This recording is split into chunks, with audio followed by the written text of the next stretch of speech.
Hello po, another Duterte po ang ating babasahin. Ito po ay si Mr. Paulo Pulong Severman Duterte. Ayan. Pakita niyo po sa akin kung ano nakikita ng tarot. March 24, 1975. Itong taong ito ay, kumbaga, hindi mo siya mapagsasalita ng mga bagay-bagay kasi lagi lang siya nakatingin. Kung di mo tatanungin, hindi sasagot at nakangiti lang. Marami siyang, eto yun kaya nakita nyo, isang bata na full of love siya. Kaya ganun ang karakter niya. At makananay to mapagmahal siya. Eventually, hindi siya nagsasalita sa lahat ng sinasabi niya na pagmamahal. Ano siya? Malambing lang kung lalambing, pero pag nagsalita, andun na. Mapagmasid din tong taong to Kaya minsan, mamimisinterpret siya na masungit. Kasi talaga minamatyagan niya ang mga bagay-bagay. Why? Because siya ay isang March 24. Ang March 24 ay pag hindi mo siya talaga kinausap, rather be, magkakapanisan kayo ng laway. Pero once na makilala mo na siya, naku po, ikaw na ang mauubusan. Ano siya? Mabiro. Pagkatapos, talagang kakausapin ka niyang kakausapin. Pag nag-get together na kayo or nagkakilala na kayo. Pero sa unang tingin, parang makikita mo, sungit naman ito. Pero hindi. Masyado naman itong burgis, pero hindi. Ganon ang kanyang karakter. Strong siya, para siyang ang tatay niya. Alam nyo, sila magkakapatid, napansin ko one in common, meron silang something in common na pagdating sa batas, mahigpit. Talagang gusto nila ang disiplina at ang gusto nila ay kapayapaan at mabuting resulta. Na nakuha nila siguro ito, namanan nila sa kanilang ama. So kapag sila humawak ng isang sitwasyon o ng isang tiwala ng tao, pinaninindigan nila. Kinakailangan nilang lubos-lubusin. Mag-ingat lang siya kasi ang daming nagtatry na sirain siya. At may isang babae, hindi ko siya kilala, pero nakaupo siya bilang isang mambabatas din. Hindi ko lang alam kung anong porte na mambabatas ba. Nasa Congress ba siya? Nasa Senate? Hindi naman sinasabi dito ng tarot. Ang sabi lang, pag-ingatan ang isang babae na sa ama siya may galit pero pati mga anak is idinadawit niya at talagang iniimbestigahan niya. Isang babae. At isang lalaki na nakaupo sa trono, maaaring ito'y sundalo or police or something, diyan lang mamimili. Basta ito'y isang lalaki na ito ay super ang galit, pakaingatan, kasi ito yung talagang kahit walang ginagawa is kakalkalin at kakalikalin, mag-iimbestiga at mag-iimbestiga. Pero yun nga, hindi siya nagtatagumpay kasi may emosyon siya. Ayan dalawa sila, etong puti is babae. I mean, maaaring ito ay si Vice President Sara Duterte. At itong isa ay lalaki. It means dahil siyang tinatarot ko, si Sir Paulo to, na pinag-iinitan nitong lalaking ito. Yan lalaki. Isang lalaki na talagang ginagawa niya ang lahat para sirain ang dalawang to. At ito ay dating nasa linya ng militar. Ayun.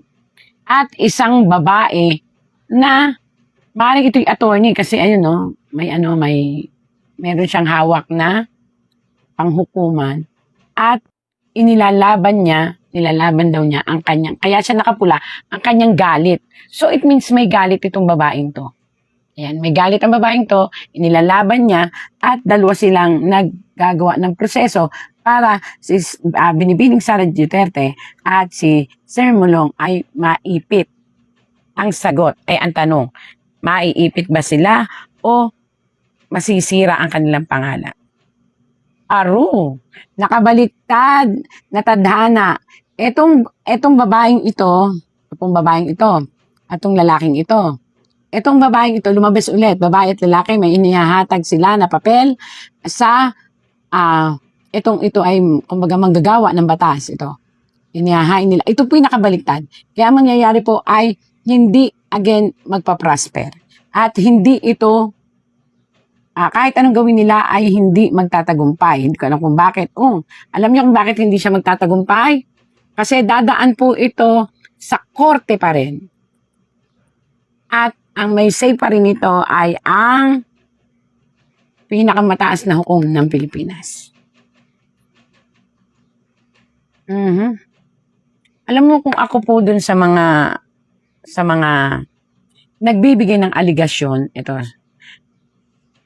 nakabaliktad. So, ibig sabihin, yung ibinibigay na aligasyon ay sa kanila, kay Paulo at kay Sara, ay maaaring pag-usapan lang pero ito'y mababasura or ito ay mapupunta sa kamatayan ng paglimot.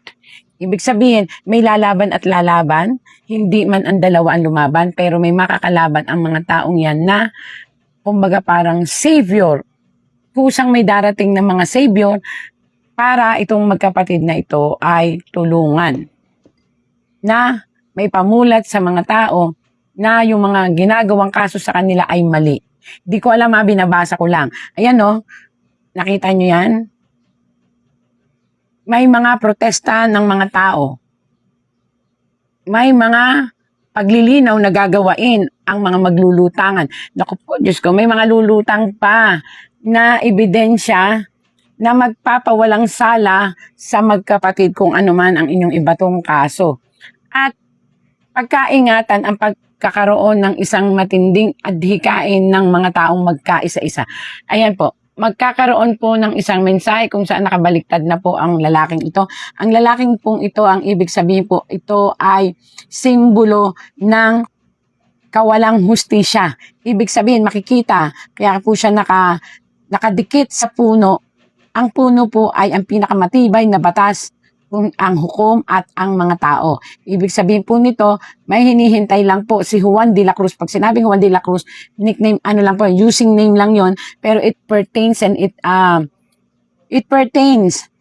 it's saying na Juan de la Cruz, mga tao, tayo, yan.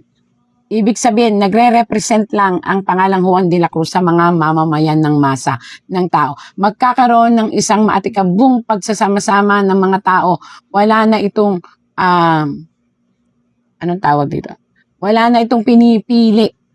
Lahat ay lalabas at lahat ay makikialam. Malapit na po ito. Yung po ang sabi ng tarot.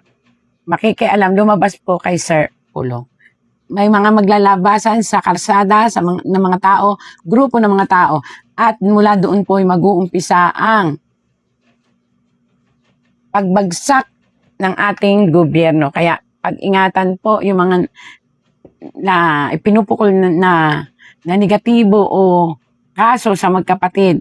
Kasi po, taong bayan na po ang napipikon sa nangyayari. Parang ang lumalabas na sinasabi ng mga taong, ito po yung sinasabi lang po ng mga taong bayan. Ako po yung tagabasa lang ng tarot. Interpreter lang po ako ng tarot. Nakita niyo po yan, mundo? Ito ay si Juan de la Cruz, represent people of the Philippines. Nakita niyo yung mundo? Tapos nakita niyo nakahawak ng mga tao? Ibig sabihin po, nawawalan na sila ng kredibilidad na ang ginagawa ng ating gobyerno ay para pa rin sa kay Juan de la Cruz, para pa rin sa atin. Parang nape-personal na po. Kaya yung mundo nakaganon.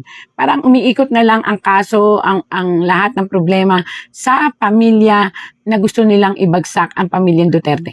At iyon po ikinagagalit ng mga tao. Kaya maghinay-hinay po kayo. Dahil ayon po sa tarot, magdiriwang ang Juan de la Cruz o ang masang Pilipino. May magaganap po na maatikabong paglabas ng mga tao sa karsada. Ito po'y malapit na. At ito po ay, kumbaga, susuportahan na talaga kahit ng militar. Pagbabalik loob po ng mga tao na nasa linya po ito, maaaring ito hindi lang tumarin, kundi ito ay mga kapulisan or ito ay mga kasundaluhan. Magbabalik loob po sila sa, nakabaliktad, hindi po sa politiko, kung hindi sa mamamayang Pilipino. Ibig sabihin, makikisama na sila sa mamamayang Pilipino, hindi po sa politiko. At ito ay kahit hadlangan, ay hindi na po mahadlangan. Kahit sila na po ang magdidesisyon. Ayan, pag-aaklas at pagsasama-sama ng militar, maging pare, maging magkakaisa na po ang mga ito. Mawawala na po yung level of color. Hindi na, darating ang time na wala nang papansin sa kaso na ibabato nyo po. At ang hahanapin na lang ng ibabato nyo doon sa kay Pulong at kay Sara Duterte. Yan po yung nakalagay dito. Ayan po. Kung hindi, ang huhustisyahin na lang ng taong bayan ay matanggal at babalik ang issue sa korupsyon. Naku, talagang ang mga tao po ay sa korupsyon talaga. Korupsyon na talaga ang palalabas nila. At may isang babae. Hindi to ang vice president natin, ha? Kasi isang babae na pinipilit na talian. Inang bayan po to.